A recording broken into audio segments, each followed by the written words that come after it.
Hi friends, bank ఆస్పిరెంట్స్కి ఒక good news. So recently మనకి state bank of India నుంచి clerical పోస్టులకు సంబంధించి ఒక 5000 పోస్టులకు సంబంధించి నోటిఫికేషన్ రిలీజ్ చేశారు. సో ఈరోజు ఈ వీడియోలో దానికి సంబంధించిన డీటెయిల్స్ డిస్కస్ చేద్దాం. జనరల్గా మనకి బ్యాంకింగ్ సెక్టార్లో మనకు 3 టైప్స్ ఆఫ్ నోటిఫికేషన్ ఇస్తుంటారు. అవేంటంటే specialist officers, next one probationary officers and clerical cadre. So ఇప్పుడు మనకి ఇచ్చిన నోటిఫికేషన్ ఏదైతే ఇచ్చారో అది క్లరికల్ కేడర్ సంబంధించింది. Okay, right. సో ఇందులో మనకి టోటల్ పోస్టులు తీసుకుంటే ఇంతకుముందు మనం డిస్కస్ చేసినట్టు 5000+ పోస్టులకు సంబంధించిన నోటిఫికేషన్ ఇచ్చారు. సో స్టేట్ వైజ్ మనకి ఇక్కడ అబ్జర్వ్ చేస్తే ఆంధ్రప్రదేశ్ ఇక్కడ ఇవ్వలేదు. సో దట్ మనకు ఆంధ్రప్రదేశ్లో పోస్టులు లేవనే అజ్యూమ్ చేయాల్సి వస్తుంది. Okay, right. అలాగే తెలంగాణ విషయానికి వస్తే తెలంగాణ స్టేట్లో మనకి ఇక్కడ 275 పోస్టులు అని మెన్షన్ చేశారు. టోటల్ పోస్టులు 275. అలాగే కేటగిరీ వైజ్ తీసుకుంటే ఎస్సీ, ఎస్టీ, అలాగే ఓబీసీ, ఈడబ్ల్యూఎస్ అంటే ఎకనామికలీ వీకర్ సెక్షన్స్ అంటారు. అలాగే మనకి జనరల్ కేటగిరీ. సో ఇవన్నీ ఆల్ కేటగిరీకి సంబంధించిన 275 పోస్టులు తెలంగాణ స్టేట్లో ఉన్నాయని మెన్షన్ చేశారు. Okay, right. నెక్స్ట్ మనకి ఎవరు అప్లై చేసుకోవచ్చు, ఏజ్ లిమిట్ ఏంటి? సో ఏజ్ మనం చూస్తే ఇక్కడ అబ్జర్వ్ చేస్తే మనకి ఇక్కడ ఏజ్ కట్ ఆఫ్ డేట్ తీసుకుంటే మనకి యాజ్ ఆన్ 1/4/2021. సో ఇది మనం కట్ ఆఫ్ డేట్గా తీసుకోవాల్సి ఉంటుంది. అంటే మనకి ఏజ్ మినిమం ఏజ్ 20 years, అలాగే మ్యాక్సిమం ఏజ్ 28 years అని మెన్షన్ చేశారు. యాజ్ ఆన్ 1/4/2021 అంటే April 1, 2021 వరకు చూసుకోవాల్సి ఉంటుంది. Okay, right. అలాగే మనకి అన్ని ఎగ్జామ్స్లో లాగానే ఇక్కడ కూడా దీనిలో కూడా మనకి ఏజ్ రిలాక్సేషన్ ఇచ్చారు. ఎస్సీ, ఎస్టీ వాళ్ళకి 5 years ఇచ్చారు రిలాక్సేషన్. అలాగే ఓబీసీ వాళ్ళకి 3 years మెన్షన్ చేశారు. అంటే 28 + 5 33 ఎస్సీ, ఎస్టీ అయితే. అలాగే ఓబీసీ అయితే 28 + 3 31 yearsకి తీసుకోవచ్చు. Okay, right. నెక్స్ట్ ఇంకొక ఇంపార్టెంట్ పాయింట్ ఏంటంటే మనకి సో ఇక్కడ మెన్షన్ చేసిన దాంట్లో ఎడ్యుకేషనల్ క్వాలిఫికేషన్ యాజ్ ఆన్ 16/8/2021 వరకు చూసుకోవాల్సి ఉంటుంది. ఇది కట్ ఆఫ్ డేట్. ఈ డేట్ ఇంపార్టెంట్ మనకి. ఓకే, సో ఏజ్ ఎలా అయితే తీసుకున్నామో ఇక్కడ కూడా కట్ ఆఫ్ డేట్ ఏంటంటే 16/8/2021. So as on 16/8/2021 any graduate, so ఎవరైనా గ్రాడ్యుయేషన్ కంప్లీట్ చేసిన వాళ్ళు ఈ ఎగ్జామ్ రాయడానికి ఎలిజిబిలిటీ ఉంటుంది. Any graduation. Okay, right. So ఇంకొక మోస్ట్ ఇంపార్టెంట్ పాయింట్ ఏంటంటే ఫైనల్ ఇయర్ స్టూడెంట్స్ అప్లై చేసుకోవచ్చు. అంటే ఫైనల్ ఇయర్ ఎగ్జామ్స్ రాసే వాళ్ళు అప్లై చేసుకోవచ్చు. సో ఫైనల్ ఇయర్ ఎగ్జామ్స్ రాసే వాళ్ళు కూడా అప్లై చేసుకోవచ్చు. కాకపోతే వాళ్ళు ఈ డేట్ వరకు అంటే 16/8/2021 వరకు వాళ్ళు పాస్ అయ్యారు అని వాళ్ళు ప్రూవ్ చేయాల్సి ఉంటుంది. అంటే సర్టిఫికేట్ ప్రూవ్ చేయాల్సి ఉంటుంది. Okay, right. ఎగ్జామ్ రాసుకోవచ్చు, బట్ ఆ డేట్ వరకు వాళ్ళు ఆ ఎగ్జామ్ పాస్ అయ్యారని ప్రూవ్ చేసుకోవాల్సి ఉంటుంది. రైట్.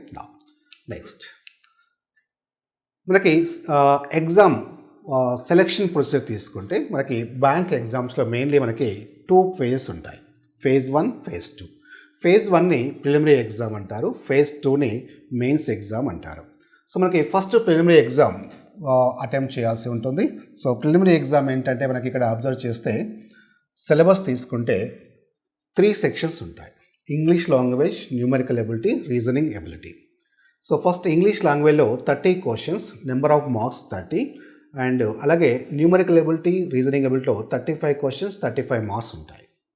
అంటే 100 questions, 100 marks. అంటే ఈచ్ క్వశ్చన్కి 1 mark ఉంటుంది. అలాగే టైం తీసుకుంటే మనకి ఇక్కడ అబ్జర్వ్ చేస్తే సెక్షన్ వైజ్ టైం సపరేట్గా అలాట్ చేశారు. సో ఈ సెక్షన్కి మనకి 20 minutes ఉంటుంది. మీరు ఇక్కడ కొంచెం జాగ్రత్తగా అబ్జర్వ్ చేస్తే 1 hour అంటే ఎన్ని మినిట్స్ ఉంటుంది? 60 minutes. అంటే 60 minutesలో 100 questions అటెంప్ట్ చేయాల్సి ఉంటుంది. ఒక్కసారి ఊహించుకోండి, 60 minutesలో 100 questions అంటే చాలా తక్కువ టైం ఉంటుంది. అంటే ఫ్యూ సెకండ్స్ మాత్రమే ఉంటుంది ఈచ్ క్వశ్చన్ అటెంప్ట్ చేయడానికి. సో జనరల్గా మనకి ఈ బ్యాంక్ ఎగ్జామ్లో ఈ టైం మేనేజ్మెంట్ చాలా ఇంపార్టెంట్. సో ఎవరైతే ఈ టైం మేనేజ్మెంట్ని మనం ఓవర్కమ్ చేయగలుగుతారో వాళ్ళకి సక్సెస్ కావడానికి ఎక్కువ ఛాన్సెస్ ఉంటాయి. మీరు చూడండి, ఎవరైనా మీ ఫ్రెండ్స్ కానీ ఎవరైనా మీ ఎగ్జామ్స్ రాసిన వాళ్ళు ఉంటే, అంటే ఈ బ్యాంక్ ఎగ్జామ్స్ రాసిన ఉంటే అడగండి ఎగ్జామ్ ఎలా రాసావని. 90% of students will give you same answer. అంటే ఏమని ఇస్తారు? ఫర్ ఎగ్జాంపుల్, ఎగ్జామ్ ఎలా రాసావంటే బాగానే రాశాము కానీ అంటారు. అంటే కానీ తర్వాత ఏమొస్తుంది ఆన్సర్? ఖచ్చితంగా టైం సరిపోలేదు అంటారు. చూడండి, అంటే మనం ఇక్కడ అబ్జర్వ్ చేయాల్సింది ఈ టైం మేనేజ్మెంట్ చాలా ఇంపార్టెంట్. Okay, right. సో దీన్ని మనం ఎలా ఓవర్కమ్ చేయాలి, మనం ఈ ప్రిపరేషన్ ఎలా ప్లాన్ చేసుకోవాలనేది మీకు సపరేట్ వీడియోలో నేను డిస్కస్ చేస్తాను. Okay, right. అలాగే ఈ బ్యాంక్ ఎగ్జామ్స్లో మనకి ఈ 1/4 నెగిటివ్ మార్క్స్ ఉంటుంది. 1/4 నెగిటివ్ మార్క్స్ అంటే ఈచ్ క్వశ్చన్ క్యారీస్ మనకి 1 మార్క్ కాబట్టి ఈచ్ క్వశ్చన్ మనకి 0.25 మార్క్స్ డిడక్ట్ చేస్తారు. అంటే రాంగ్ ఆన్సర్కి 0.25 మార్క్స్ డిడక్ట్ చేస్తారు. Okay right. సో అది కూడా one of the important point. Each సెక్షన్కి సపరేట్ టైం అలాట్ చేశారు. అలాగే నెగిటివ్ మార్క్స్ 1/4 ఉంటుంది. అంటే 0.25 marks will be deducted. Okay right. Next మనకి ప్రిలిమినరీ ఎగ్జామ్ తర్వాత మెయిన్స్ ఎగ్జామ్ ఉంటుంది. ఓకే సో మెయిన్స్ ఎగ్జామ్ అంటే మనకి ప్రిలిమినరీ ఎగ్జామ్లో క్వాలిఫై అయిన వాళ్ళకి అంటే 1:10 అప్రాక్సిమేట్లీ అంటే నెంబర్ ఆఫ్ పోస్టులు బట్టి ఒక 1 పోస్ట్ ఉందనుకోండి 10 మెంబర్స్ని మెయిన్స్ ఎగ్జామ్కి క్వాలిఫై చేస్తారు. సో ఇక్కడ ప్రిలిమినరీ ఎగ్జామ్ అనేది జస్ట్ ఫర్ క్వాలిఫైయింగ్ నేచర్ అంటే ఫైనల్ మార్క్స్లో మనకి యాడ్ చేయరు. ఓకే ఫైనల్ సెలక్షన్లో యాడ్ చేయరు. ఫైనల్ సెలక్షన్లో యాడ్ చేసింది ఓన్లీ మెయిన్స్ ఎగ్జామ్ సంబంధించిన మార్క్స్ మాత్రమే ఫైనల్ సెలక్షన్లో కన్సిడర్ చేస్తారు. Okay right. Coming to mains exam తీసుకుంటే మనకి సిలబస్ మనకి ఇందులో 4 సెక్షన్స్ ఇచ్చారు. ప్రిలిమినరీ ఎగ్జామ్లో 3 సెక్షన్స్ మాత్రమే ఉన్నాయి. వెరాజ్ మెయిన్స్ ఎగ్జామ్లో 4 సెక్షన్స్. ఆ 4 సెక్షన్స్ ఏంటంటే మనకి ఇక్కడ అబ్జర్వ్ చేస్తే first general and financial awareness, general English, quantitative aptitude, reasoning ability and computer aptitude. First one general and financial awareness. General అంటే ఏంటి? Current affairs. అండ్ ఫైనాన్షియల్ అవేర్స్ అంటే బ్యాంకింగ్ అండ్ ఫైనాన్షియల్ అవేర్స్ సంబంధించిన questions మనకి ఇవ్వడానికి అవకాశం ఉంటుంది. సో ఇందులో మనకి 50 క్వశ్చన్స్ అండ్ 50 మార్క్స్ ఇచ్చారు. అంటే మ్యాక్సిమం టైం వచ్చేసి డ్యూరేషన్ 35 మినిట్స్. అలాగే జనరల్ ఇంగ్లీష్లో 40 questions 40 marks, maximum time 35 minutes. Next one quantitative aptitude 50 questions 50 marks and duration వచ్చేసి 45 మినిట్స్ ఉంటుంది. Okay next one reasoning ability and computer aptitude. So ఇక్కడ మనకి computer aptitude కూడా ఎక్స్ట్రా యాడ్ చేశారు. అంటే we can expect minimum 10 to 15 questions from computer aptitude. Okay so అంటే basics in computers మాత్రమే questions form చేస్తారు. సో అవి ఒక 10 to 15 క్వశ్చన్స్ ఎక్స్పెక్ట్ చేయొచ్చు. రిమైనింగ్ 40 to 45 క్వశ్చన్స్ మనకి అవుట్ ఆఫ్ 50లో రిమైనింగ్ ఒక 35 to 40 క్వశ్చన్స్ మనకి రీజనింగ్ ఎక్స్పెక్ట్ చేయొచ్చు. అండ్ అవుట్ ఆఫ్ 50లో 10 to 15 క్వశ్చన్స్ కంప్యూటర్స్ నుంచి ఎక్స్పెక్ట్ చేయొచ్చు. Okay right. సో మనకి ఇందులో ఈ క్వాంటిటీ యాప్టిట్యూడ్ మీరు అబ్జర్వ్ చేస్తే ప్రిలిమినరీ ఎగ్జామ్లో న్యూమరికల్ ఎబిలిటీ అని మెన్షన్ చేశారు. ఇక్కడ క్వాంటిటేటివ్ యాప్టిట్యూడ్ అని మెన్షన్ చేశారు. సో డిఫరెన్స్ ఏంటి? న్యూమరికల్ ఎబిలిటీకి క్వాంటిటేటివ్ యాప్టిట్యూడ్ డిఫరెన్స్ ఏంటి? యాక్చువల్గా న్యూమరికల్ ఎబిలిటీ అన్న క్వాంటిటేటివ్ యాప్టిట్యూడ్ సేమ్ మీనింగ్. కాకపోతే క్వాంటిటేటివ్ యాప్టిట్యూడ్ అంటే కొంచెం స్టాండర్డ్ ఎక్కువగా మెయింటైన్ చేస్తారు. అంటే compare to numerical ability quantitative యాప్టిట్యూడ్లో స్టాండర్డ్ ఎక్కువగా మెయింటైన్ చేయడానికి అవకాశం ఉంటుంది అంతే. ఓకే డిఫరెన్స్ పెద్దగా ఏముండదు. సో అక్కడ కూడా మనకి ఎస్బీఐ ఎగ్జామ్లో చూస్తే న్యూమరికల్ ఎబిలిటీ కూడా డేటాకి సంబంధించిన క్వశ్చన్స్ ఇస్తున్నారు. అలాగే క్వాంటిటేటివ్ యాప్టిట్యూడ్లో కూడా డేటాకి సంబంధించిన క్వశ్చన్స్ ఇస్తున్నారు. అలాగే ఆల్ చాప్టర్స్ కూడా మనకు ఆల్మోస్ట్ సిమిలర్గా ఉంటాయి. ఓకే పెద్దగా డిఫరెన్స్ ఏముండదు. రైట్.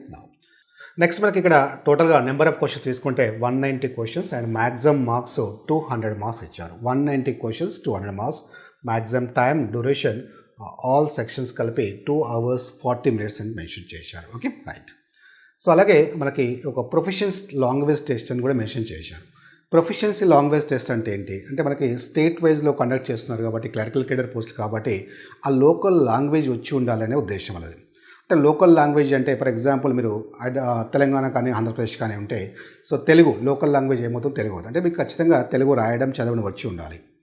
సో అక్కడ క్లియర్గా మెన్షన్ చేశారు ఏంటంటే సర్టిఫికేట్లో ఆల్రెడీ మనము తెలుగు లాంగ్వేజ్ చదివి ఉంటే 10th క్లాస్లో కానీ ఇంటర్లో కానీ తెలుగు లాంగ్వేజ్ చదివి ఉంటే ఆ సర్టిఫికేట్స్ ప్రొడ్యూస్ చేసి సరిపోతుంది. అంటే మనం ఎలాంటి టెస్ట్ అటెంప్ట్ చేయాల్సిన అవసరం లేదు. ఎవరైతే ఈ తెలుగు లాంగ్వేజ్ లేదు అంటే స్టడీస్లో అంటే 10th క్లాస్లో కానీ ఇంటర్లో కానీ సర్టిఫికేట్లో తెలుగు లాంగ్వేజ్ లేకపోతే ఖచ్చితంగా వాళ్ళు తెలుగు లాంగ్వేజ్ ప్రొఫిషియన్సీ టెస్ట్ రాయాల్సి ఉంటుంది. ఇంకొక డౌట్ ఏంటంటే మనకి ఒక స్టేట్ క్యాండిడేట్స్ ఇంకొక స్టేట్కి మనం అప్లై చేసుకోవచ్చా? సో మనం ఇంతకుముందు డిస్కస్ చేసినట్టు local language is most important. Local language అంటే ఇప్పుడు ఫర్ ఎగ్జాంపుల్ మీరు కర్ణాటక స్టేట్కి సంబంధించిన అప్లై చేయాలనుకున్నారనుకోండి కన్నడ లాంగ్వేజ్ అంటే మీకు రాయడము అండ్ చదవడం తెలిసి ఉండాలి. ఒకవేళ మీరు సర్టిఫికేట్ లేకపోయినా ఇంతకుముందు మనం డిస్కస్ చేసినట్టు దానికి సంబంధించిన టెస్ట్ కండక్ట్ చేస్తారు. అంటే మీకు లోకల్ లాంగ్వేజ్ తెలిసి ఉంటే మీరు ఏ స్టేట్లో అయినా మీరు అప్లై చేసుకోవచ్చు. Okay right.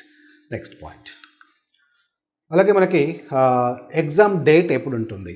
సో ఇక్కడ మనకి క్లియర్గా మెన్షన్ చేశారు. ఎగ్జామ్ డేట్ వచ్చేసి మనకి preliminary exam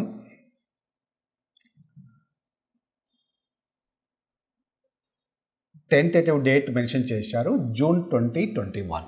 okay so tentatively scheduled in June 2021 అంటే మోస్ట్లీ మీకు జూన్ ఫస్ట్ వీక్ కానీ సెకండ్ వీక్ కానీ ఉండడానికి అవకాశం ఉంటుంది. ఎందుకంటే ఆల్రెడీ మెయిన్స్ ఎగ్జామ్ క్లియర్గా మెన్షన్ చేశారు. మెయిన్స్ ఎగ్జామ్ డేట్ ఏంటంటే జూలై 31. అంటే జూలై 31 కాబట్టి ఖచ్చితంగా ఒక 30 డేస్ అనే మినిమం టైం ఉండాలి. కాబట్టి June first week or second వీక్లో ఖచ్చితంగా ఈ ప్రిలిమినరీ ఎగ్జామ్ కండక్ట్ చేయడానికి అవకాశం ఉంటుంది. అండ్ ఇంకొకటి మీరు జాగ్రత్తగా అబ్జర్వ్ చేస్తే ఈ ప్రిలిమినరీ ఎగ్జామ్కి మెయిన్స్ ఎగ్జామ్కి పెద్దగా గ్యాప్ లేదు. అంటే జస్ట్ 30 to 40 డేస్ మాత్రమే ఉంటుంది. అంటే మీరు ప్రిపరేషన్ అనేది ఈ ప్రిలిమినరీ ఎగ్జామ్తో పాటు మెయిన్స్ ఎగ్జామ్ కూడా ప్రిపేర్ అవ్వాల్సి ఉంటుంది. అది ఎలా ప్రిపేర్ కావాలి, సో దీన్ని మనం ఎలా ప్లాన్ చేసుకోవాలనేది మనకు డీటెయిల్గా మీకు సపరేట్ వీడియోలో నేను డిస్కస్ చేస్తాను. ఓకే, నెక్స్ట్ మనకి ఎగ్జామినేషన్ ఫీజు తీసుకుంటే మనకి 750 రూపీస్ మెన్షన్ చేశారు. Okay, 750 rupees for all categories, general, OBC, EWS. అలాగే ఎస్సీ ఎస్టీకి తీసుకుంటే ఫీజు అంటూ ఏముండదు, నిల్, ఎగ్జామ్ ఫీజు అనేది ఏం లేదు. సో బట్ అదర్ కేటగిరీస్ మాత్రం 750 రూపీస్ అని మెన్షన్ చేశారు. Okay, right. So this is the basic information about SBI clerical notification. మీకు ఇంకా ఏమైనా డౌట్స్ ఉంటే కామెంట్స్లో మెన్షన్ చేయండి. Will try to give the reply. Okay, right.